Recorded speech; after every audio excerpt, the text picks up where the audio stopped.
Hi, I'm Rodney, and I'm going to be talking about how to inspect your DR cases and assign them a difficulty. In other words, after you've reached dominant reduction, if you know how to solve the corners, how difficult is it going to be to find a complete solution corners and edges? Let's say you found a corner solution to your DR case. It's going to look something like this. It's going to have some U moves, some U or U prime, I'll just call those U star, and in between every U move there's going to be some half-turn sections.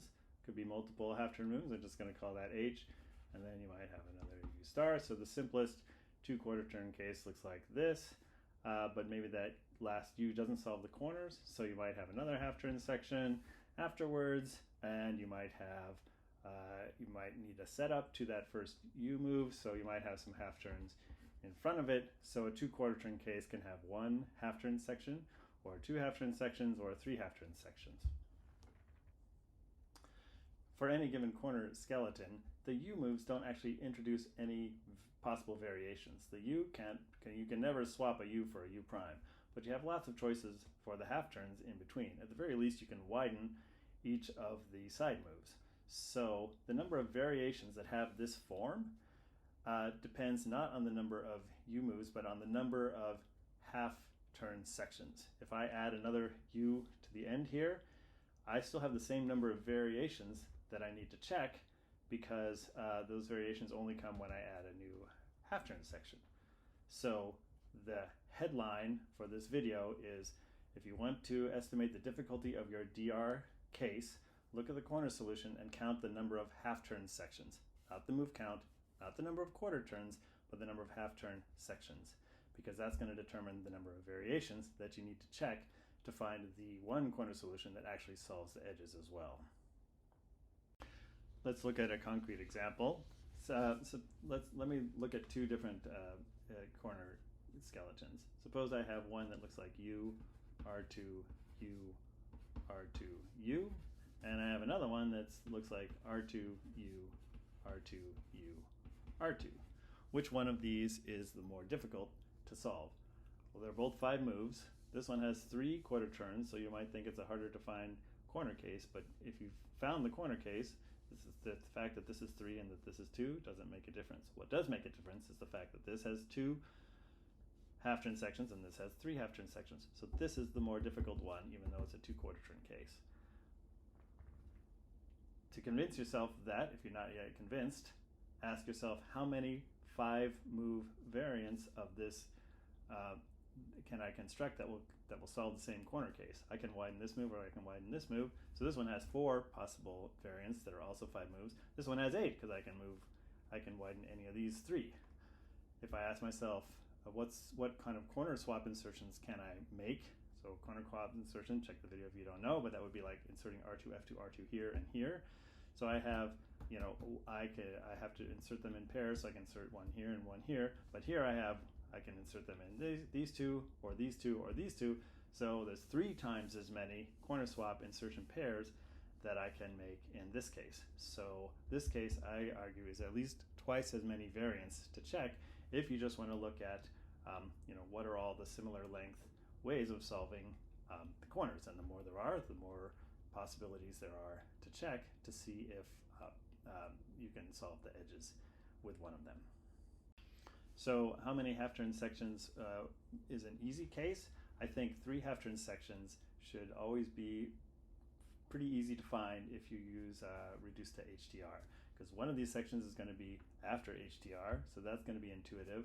One of them is going to be the trigger to HDR, and then one of them is going to be the setup to HDR for a 2/4 turn case, and that means that those are relatively easy to enumerate, and so you should be able to find that setup, and you don't have to. So three half-turn cases is very findable. Should always give you a findable solution.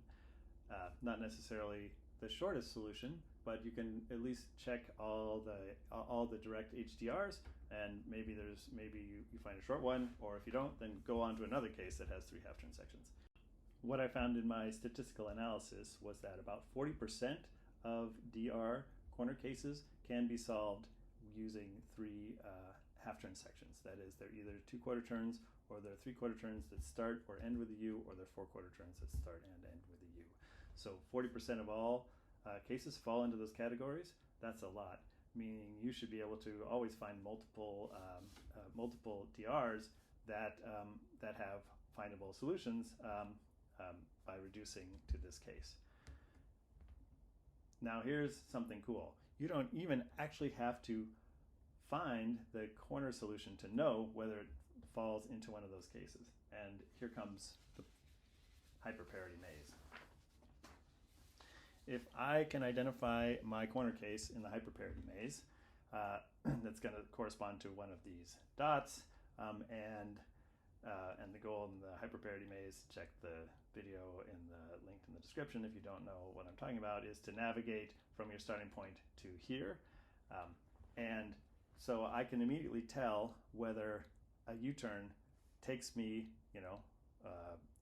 from a, say, 3/4 turn case to a 2/4 turn case. If that's true, I don't need to know what the rest of the corner solution is. I just need to know that's enough for it to start with a U. And now here's the cool thing.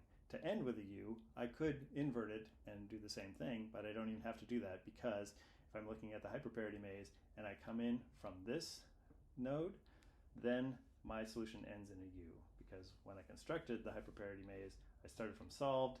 This was an R2U, this was an R2 to F2U, and this was just a U move from solved.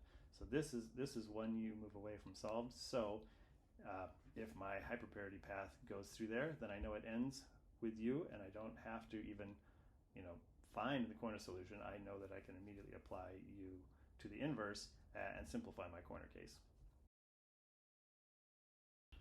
So looking at this scramble, I'm going to analyze it using hyper-parity. So I've got bar/ for the yellows. I've got my reds in this configuration that I can bring into one face. Parity's odd, so I'm in this case, and my solution is going to be 1, 2, 3/4 turns. I'm going to end coming in this way, so it's not going to end in a U. It's going to end in an R2 or an F2, but it is going to start with a U, because I have my yellows in bar/, and if I do a U move, I stay in bar/, so I've gone to the 2/4 turn case with the U move. So I can just start with the U move and work from the 2/4 turn case. Now here I'm going to need an R2, U2, F2 to get my yellows out of there, and I don't, there's a whole different this topic of setting up HDR, which I think is worth another video, but this is not a good setup to HDR, so let me just switch to inverse out of here. So inverse after the U, this has actually two pretty good setups to HDR. There's an R2 F2, so that's going to set me up to HDR, U prime F2 U, so R2 F2 U prime F2 U, and another decent setup to HDR is going to be a B2 R2 L2, so U B2 R2 L2 U L2 U. So let's see, these HDRs were both on inverse, and then this one has, so you can check both those and check the finishes, and this one has the second one has a pretty good finish, which is F2 R2 F2 B2 U2 L2 F2 R2 F2 B2 U2 L2. So this is a 13 move finish, and the strategy was find the 3 half-turn section corner case, start from there. U takes us to the 2/4 turn case, and then we have HDR setup, trigger, and then HDR finish. And you can see that that the HDR setup was not good on the normal scramble, this would have been 1, 2, 3, 4, 5, 6 move setup, so that would have been hard to find that HDR setup, so that's why the variations that you want to check then are after you reduce the 1/4 turn case is the setup on normal, on inverse, and here we had 2 setups on inverse and one had a better finish. But still pretty findable.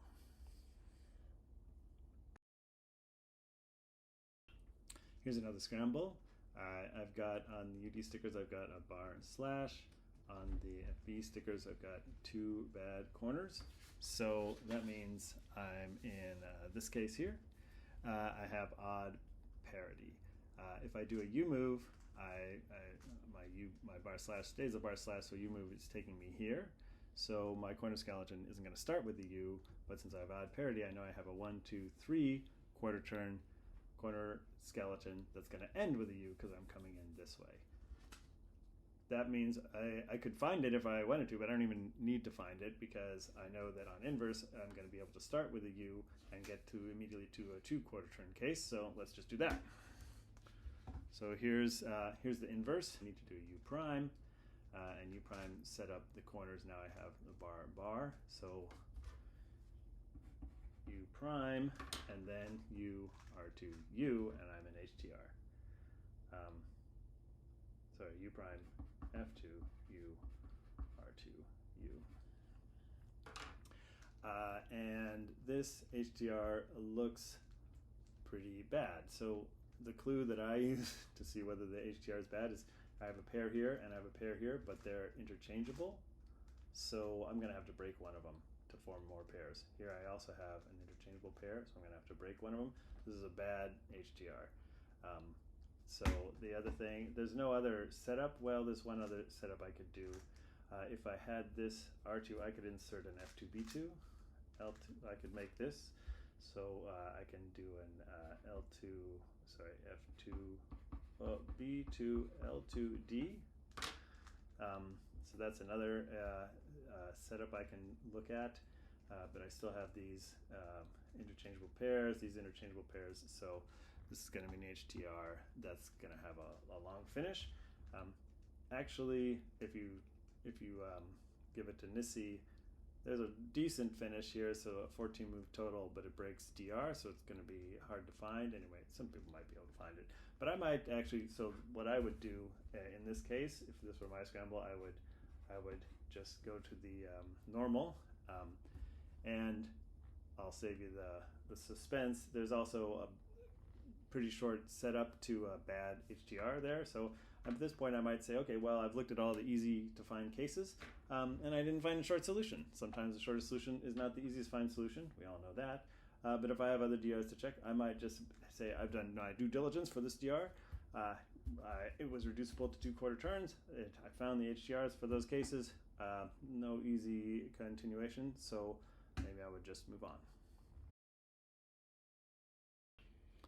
One more scramble. This is the most interesting case, I think, because this is one that probably most people would completely skip, but it has a findable solution. This is so I have bars and I have one face. So this is a case that looks like it's a 1 quarter turn solution, except that the parity is even instead of odd, and I can tell that because, well, my blues didn't line up. So what that means in the hyper-parity maze is that I'm here, but and a 1 and a U move takes me to here, but I need 4 quarter turns. So the 4 quarter turn solution from here goes 1, 2, 3, 4, and that means it ends with a U. So I have a 4 quarter turn solution that starts with a U and ends with a U. So that means it's reducible to 2 quarter turns, 3 half turn sections, and should be findable. So that means what I can immediately do is I know I will apply a U on the inverse, I will apply a U on the normal, and start with a U on the normal. So what does that look like? So here is with a U pre-move applied and the normal scramble, and so I'm going to start with a U. And so this is going to be, now I'm in a 2 quarter turn case. This is a 2 quarter turn case with an R2, U2, F2 in the middle. So what that looks like is I should actually do a U prime here. And then, right, I'm going to set up these bars like this, and then a U, and then another R2 to F2. So so I have a few solutions. So here I need an F2, and this is where I might have to check a few variants. So I can do F2, B2, I can do R2, F2, I can do R2, B2, I can do L2, F2, L2, B2. They'll all actually give me the same edges. So you can try all those. I'll save you the suspense. The B2 is the one that gives you the better case. And then if there's my quarter turn, and now I set this up to finish, and I find that if I do an F2, that gives me a square, F2 U2, F2 L2,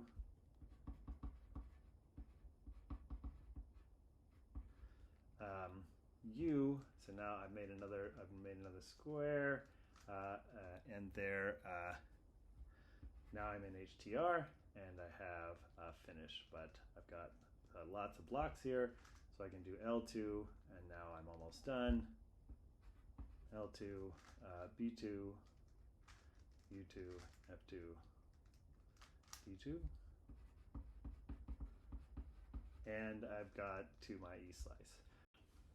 Oh, one other thing, I ended this solution with a D2, but of course I had a U here, but I can just, instead of this U2, F2, D2, I can D2, B2, U2, so I can do D2, B2, U2, and get that cancellation.